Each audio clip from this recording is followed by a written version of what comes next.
Vamos falar de emprego agora? O Brasil tem mais ou menos aí 8%, um pouco mais de 8% de desempregados. Não sei se é o seu caso, mas de repente é a oportunidade de você sair agora do desemprego, buscar uma oportunidade de trabalho, e a gente quer te ajudar nessa tarefa. Por isso que eu estou recebendo hoje aqui Luiz Druet, presidente da Associação Brasileira de Recursos Humanos da Seccional São Paulo. Luiz, boa tarde, bem-vindo ao Mulher.com. Boa tarde mais uma vez, um prazer estar aqui com vocês. Obrigada. Vocês estão recebendo muitos pedidos de ajuda, digamos assim?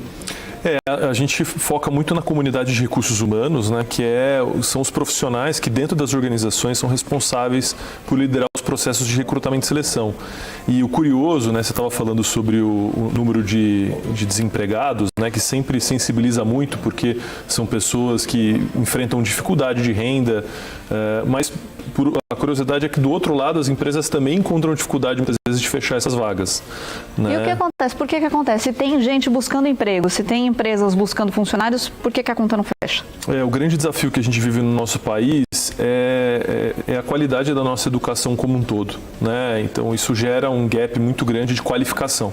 Então empresas, por exemplo, no setor de tecnologia, tem centenas de milhares de vagas em aberto que não são preenchidas por falta de profissionais especializados nessa área. É até uma dica que a gente dá para quem está iniciando carreira, pensando em fazer uma transição de carreira.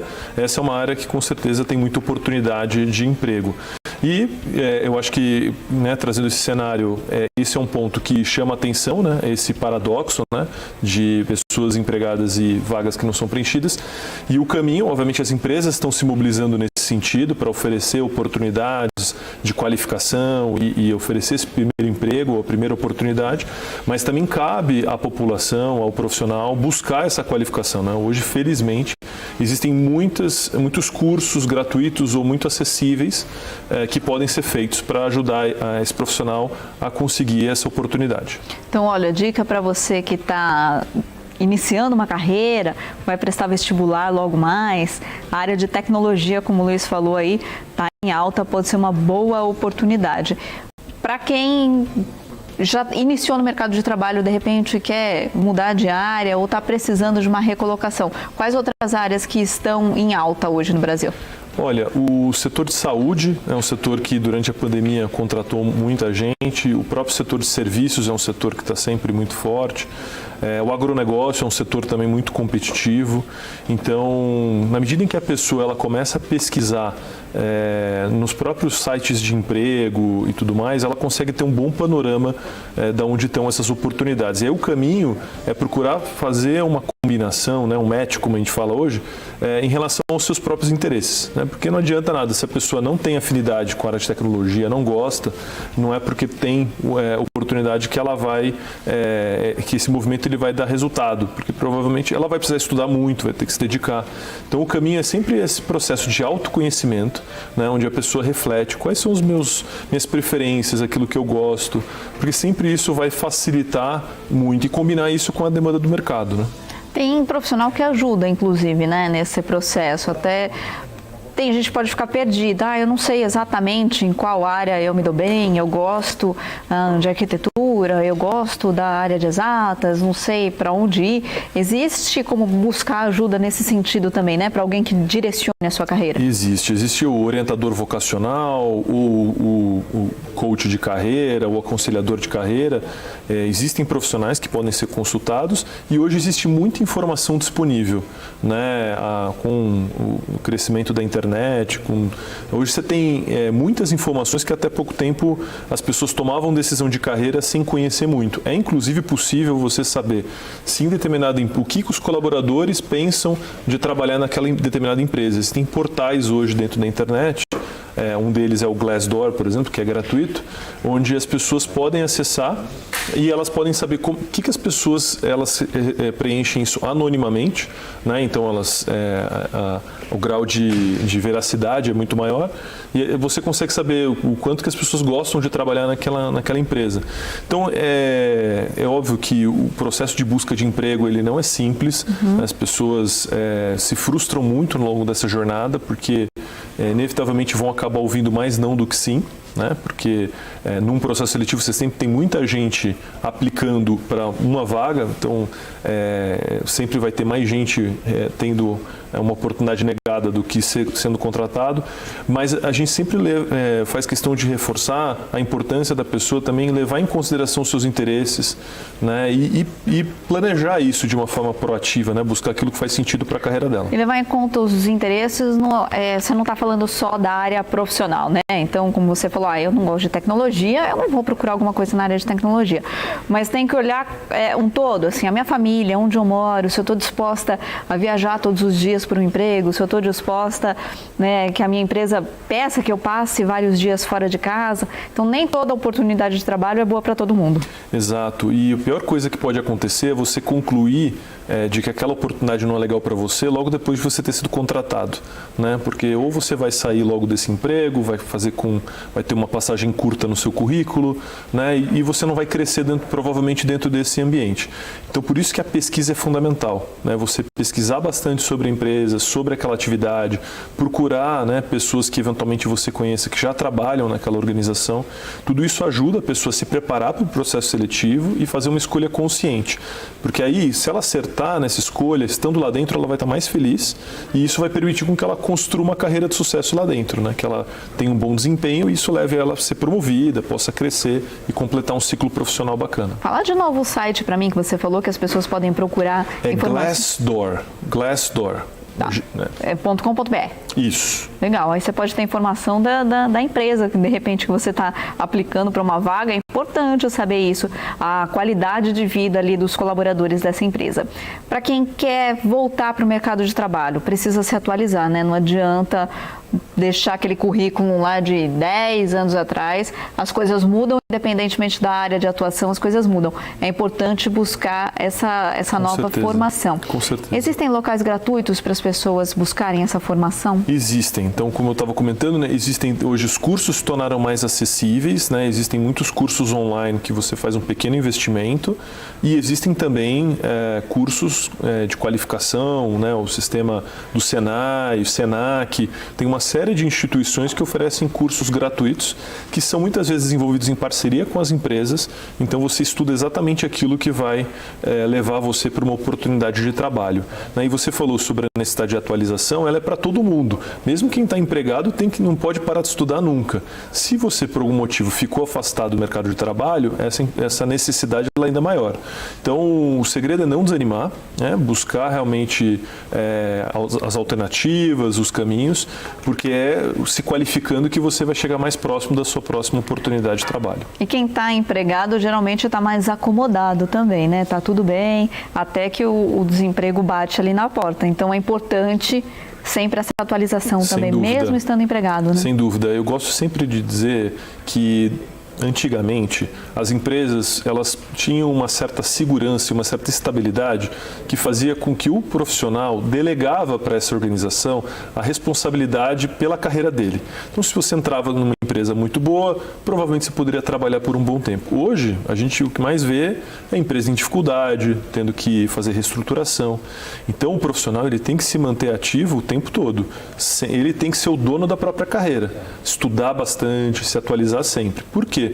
Num eventual corte, numa reestruturação, se ele for eventualmente elencado aí para ser desligado, ele vai ter facilidade de conseguir se recolocar. Hoje não existe mais, né? Os meus avós, por exemplo, que começaram numa empresa, se aposentaram naquela mesma empresa depois de 40 anos, e aí a família inteira trabalhou na mesma empresa, hoje não existe. Até os jovens, eles buscam essa mudança, né? Eu acho que são dois pontos importantes. A gente vive, essa era do passado era a era da estabilidade, né? Então era exatamente isso, as pessoas ficavam muito tempo, e agora é a era da empregabilidade, né? Ou seja, você buscar desenvolver sua capacidade de conseguir um bom emprego. E as pessoas hoje, elas estão, antigamente as pessoas se relacionavam com o trabalho buscando quase que exclusivamente uma contrapartida financeira, né? Puxa, eu ganho, eu trabalho para pagar minhas contas e aí na minha hora livre eu vou fazer o que eu gosto, ou quando eu me aposentar eu vou fazer o que eu gosto. As últimas gerações que chegaram ao mercado de trabalho e cada vez vez mais, os jovens, valorizam também não só o aspecto da remuneração, mas também a satisfação, a felicidade em trabalhar. A gente passa muito tempo trabalhando, né? E também um outro elemento que é o impacto que aquele trabalho, aquela organização gera para a sociedade, para o meio ambiente. Então, antes era uma geração do ou, né? Ou você trabalhava, você tinha que escolher entre ser bem remunerado ou ser feliz. E as últimas gerações têm buscado o E, né? Procurar equilibrar essas coisas, né? E a pandemia também trouxe um impacto muito grande na forma como as pessoas se relacionam com o trabalho. Por quê? Até pouco tempo, até antes da pandemia, o trabalho ele tinha um elemento muito central e as pessoas organizavam a vida delas em torno disso, né? Muitas vezes sacrificando outras dimensões importantes, como as relações familiares, né? E a gente observou que mundialmente, aqui no Brasil não é diferente, houve uma mudança nesse sentido. As pessoas falaram, poxa, o trabalho ele é importante, né? Muitas vezes é o que sustenta a família, traz um elemento financeiro importante, mas esses outros aspectos também são fundamentais. E é importante, então, equilibrar isso tudo.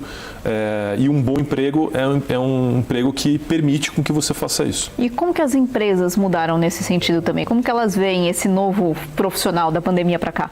As empresas tiveram que se adaptar, né? Elas estão tendo que mudar a forma como elas se relacionam com o profissional. Se antes só pagar o salário em dia era suficiente, hoje elas têm que gerar uma boa experiência para esse colaborador, né? E em cima disso, você tem várias mudanças, né? O próprio regime de trabalho, né? O home office era um luxo até antes da pandemia. E a experiência, né, de trabalhar, muitas organizações foram forçadas a trabalhar de forma remota, elas observaram que o desempenho não só se manteve, mas muitas vezes melhorou. Então, hoje as empresas elas estão adotando o regime ou remoto ou trabalho híbrido, né, que são formatos que inclusive permitem com que as pessoas tenham mais qualidade de vida, estejam mais próximas das suas famílias. Vocês lá na associação estão muito em contato com essas pessoas das empresas, né? Na parte de recursos humanos. Me conta o que o recrutador na empresa busca hoje quando ele vai preencher uma vaga. Olha, ele busca um candidato bem preparado, né? Então é alguém que se conhece muito bem, né? Como eu comentei, o autoconhecimento ele tem muito valor, e alguém que pesquisou sobre a vaga e sobre a organização. Pode parecer pouco, mas esses dois elementos já colocam esse candidato à frente de muitos outros, que muitas vezes, na tentativa de aumentar as chances, sai dando tiro para tudo quanto é lado, e a gente até entende, mas se esquece de, no momento que você avança no processo seletivo, de você fazer essa lição de casa. Então, eu diria que esse processo de você pesquisar, primeiro você tem um bom nível de autoconhecimento para você estar preparado para responder as perguntas, mas principalmente você conhecendo sobre a organização e sobre a vaga para a qual você está aplicando, isso aumenta muito a chance de dar certo. Mudou o processo seletivo de uns anos para cá? As empresas elas usam hoje ferramentas diferentes e não uma pessoa que fica lendo currículo por currículo? Perfeito. Olha, a tecnologia está transformando todos os setores e a área de recursos humanos não é diferente. Hoje existem muitos recursos, né, que facilitam a vida dos recrutadores e também dos candidatos, né? Um exemplo que a gente pode mencionar são os próprios portais de vaga, né? Então, hoje você cadastrando o seu perfil nesses portais gratuitamente, isso ajuda, né, a você conseguir identificar vagas que façam sentido para você. Um outro exemplo é a própria entrevista, né? Antes da pandemia também era mais raro você ver organizações que faziam entrevistas de forma remota, né, online. Elas preferiam o presencial e isso envolvia um deslocamento muito grande dos candidatos, né? De novo, é normal que um entrevistador conheça 10, 15 candidatos para a mesma vaga. Então, todo mundo tinha que fazer esse esforço de deslocamento para depois só um conseguir a vaga. Agora, eles têm utilizado cada vez mais a tecnologia para isso e isso faz com que, para os candidatos, o esforço de participar de um processo seletivo fica menor. Dá para estimar quanto tempo, mais ou menos, uma pessoa fica em busca de uma vaga ali até conseguir um emprego? Vai variar muito de acordo com o perfil profissional, o grau de qualificação. Pode ser rápido, a gente vê profissionais que levam semanas para encontrar uma nova posição, geralmente de setores que estão muito aquecidos, como a área de tecnologia que eu comentei. E tem profissionais que vão levar alguns meses, né? Às vezes até um ano para isso. Por isso que a gente sempre recomenda, né? Recebeu a rescisão, né? Foi desligado, passou por um corte, guarda com esse dinheirinho com muito cuidado para você poder ter tranquilidade para buscar essa oportunidade e não desanima, né? Como eu falei, é natural que você vá ouvir mais não do que sim eventualmente você vai, às vezes nem vai ter respostas de todas as aplicações que você fez, mas você não pode desanimar, porque é o entusiasmo, é a perseverança que vai fazer você chegar até a sua próxima oportunidade. Vamos falar de currículo, então. Dá uma dica para quem está assistindo a gente. O que é um bom currículo para aplicar para uma vaga? Olha, o currículo ele tem que ser completo e objetivo, né? Então esse é um desafio, porque bem grande, né? Se você faz um currículo muito extenso, você vai sofrer porque o entrevistador ele tá avaliando muitos currículos ao mesmo tempo. Então ele não pode ter mais do que 2 páginas, né? Essa é a nossa recomendação. Ao mesmo tempo, não pode faltar nenhuma informação importante. Basicamente, você deve se concentrar em descrever bem as suas experiências acadêmicas, não só a sua graduação, pós-graduações e cursos que você fez, e as suas passagens profissionais, né, sua experiência profissional. E além de citar o cargo, a empresa onde você trabalhou, é importante você descrever as atividades que você desempenhava, as responsabilidades que você tinha, os resultados que você gerou em cada uma dessas passagens. E aí você vai ter que exercitar muito a sua capacidade de síntese para conseguir passar todas essas mensagens em 2 páginas, né? Às vezes vale a pena até buscar uma ajuda, né? Porque não é fácil, não. Às vezes a gente acha também que tudo é importante, quem olha de fora pode ver com outros olhos, né? Existem profissionais especialistas em oferecer esse tipo de assessoria, mas existem também portais e sites gratuitos que ajudam a pessoa a montar o seu próprio currículo. Então me ajuda, porque às vezes nesses portais e nesses sites tem um campo lá que está escrito assim, quais são as suas soft skills? E para quem está, às vezes, buscando uma vaga, não tem ideia do que significa isso e de como preencher isso. O que são essas soft skills que as empresas buscam tanto hoje? Legal. Uma boa tradução de soft skills são competências comportamentais. A diferença delas é que as outras competências a gente chama de competências de habilidades técnicas, né? Então, por exemplo, você dominar uma ferramenta como o Excel é uma habilidade técnica. Agora, o trabalho em equipe é uma habilidade comportamental, uma soft skill. Eu costumo dizer que a habilidade técnica ela é o ticket para você entrar no jogo. Ela é importante, porque se você não tiver aquilo que é esperado para a vaga, provavelmente você não vai ficar na triagem ou não vai avançar até a etapa de entrevista. Agora, o que diferencia um candidato no processo seletivo, numa entrevista para ser contratado e principalmente depois que ele está no dia a dia da função, são essas habilidades comportamentais. Então, é a capacidade de você se comunicar, de você se relacionar com as pessoas, de você aprender rápido sobre novas coisas. E o grande ponto é que essas competências ou essas habilidades são mais difíceis de serem desenvolvidas. Você pode ler livros, você pode estudar, fazer cursos, mas muitas vezes é na prática que você vai desenvolver. Então, e elas fazem muita diferença, né? É comum, né, no mercado corporativo, na RH, a gente falar que as pessoas elas são contratadas muitas vezes pelas habilidades técnicas e são desligadas pela falta de habilidade comportamental. E aí parece óbvio, mas acho que é importante colocar no currículo, inclusive nessa parte de comportamento, das soft skills, só o que é verdade, né? Não colocar mentira no currículo, porque ou o recrutador vai perceber e aí você vai ser desligado lá no começo aí da triagem, ou a pessoa vai ser contratada e não vai passar nem pelo período de experiência na empresa, né, Luiz? Os entrevistadores, eles são treinados para avaliar, pegar mentira, né? E obviamente pega muito mal. Então, como você disse, às vezes você pode até passar pela entrevista, mas depois no dia a dia aquela mentira vai vir à tona, né? Então, nunca você exagerar, nunca mentir no currículo, sempre trabalhar com a verdade, e isso sempre vai ajudar bastante.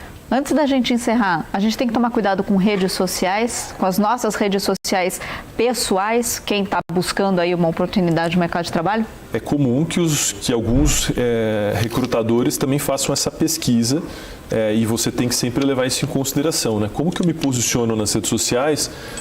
Se eu falasse as mesmas coisas que eu escrevo na minha rede social, no meu perfil, falasse dentro da empresa ou num processo seletivo, acho que é um bom filtro. Né? Então você tem que tomar esse cuidado, sim. Porque obviamente é um cuidado que hoje os entrevistadores vêm tendo. Vamos colocar o contato do Luiz, então, aí no vídeo para vocês, da Associação Brasileira de Recursos Humanos. E quem quiser, entre em contato, dá uma olhada ali também nas redes sociais deles, no site deles, para buscar alguma informação para você que quer começar o ano de 2023 com uma oportunidade nova de trabalho. E acho que a mensagem principal que você deixa aqui é não desanime, né? É isso. Busque. É isso, não desanime, busque, depende de você, procure a sua rede de relacionamento, seus familiares, seus amigos. Muitas vezes a pessoa ela fica com vergonha, só que se ela se retrai, as pessoas não ficam sabendo que ela está buscando uma oportunidade. Então você tem que mobilizar esforços, né, e não desanimar. E o tal do networking, às vezes, vale muito mais a pena, é muito mais efetivo do que um site ali de buscas, né, Luiz? Isso, é hora de ter cara de pau, de você buscar o seu interesse, né, dar o seu jeito e vai surgir uma oportunidade, se Deus quiser. Se Deus quiser. Obrigada pela sua participação, seja bem-vindo sempre aqui ao Mulher.com, ótimo ano para você. Obrigado, um prazer estar aqui com você e agradecer também a audiência. Obrigada.